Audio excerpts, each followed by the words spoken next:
Nabindisyonan na og nakonsagrar ang ikupat nga replika sa Kapilinya ni Fatima o sa Kamarian Sanctuary nga nahimutan sa Tinubdan Hills sa Barangay Lampusan, lungsod sa San Remigio din sa Sugbo. Ano ang report? Domingo sa gabi, gibalik lantaw pinaagi sa theater presentation ang kinabuhi sa tulo ka visionary nga sila si Lucia, Jacinta ug Francisco nga gipakita og gikaistorya sa mahal nga Birhen Maria.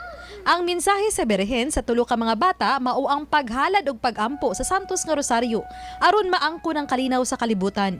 Ang kapakya sa mga tao sa pagampo sa Santos nga Rosaryo, matod sa mensahe, misangpot sa una ug ikaduhang gubat sa kalibutan.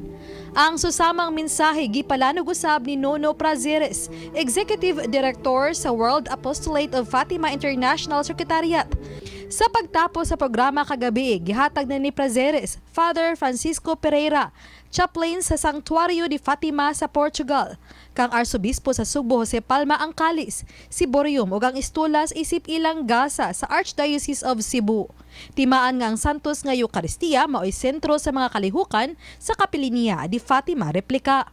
Gitugyan usab nila ang relikyas nila ni Santa Jacinta ug Santo Francisco sa Arsobispo sa Sugbo. Gihimo una ang pagkorona sa imahen sa Birhen sa Fatima ni Arsobispo Jando sa Archdiocese of Palo ug pagsablay og rosaryuhan ug eskapularyo sa mga kamot sa imahen sa Birhen. Sa Santos nga misa sa 4:30 ganihang kadlawon, ang relikya sa duha ka mga Santos nga bata gibutang sa misahanan isip kabahin sa pagbindisyon ug pagkonsegar sa Kapilinya.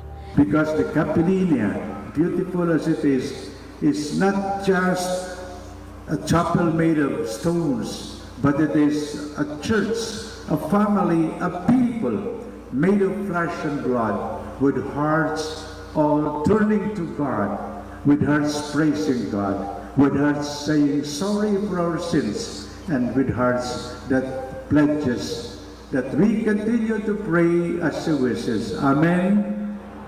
Uban ni Clans Gabutin, ako si Famary Dumabok.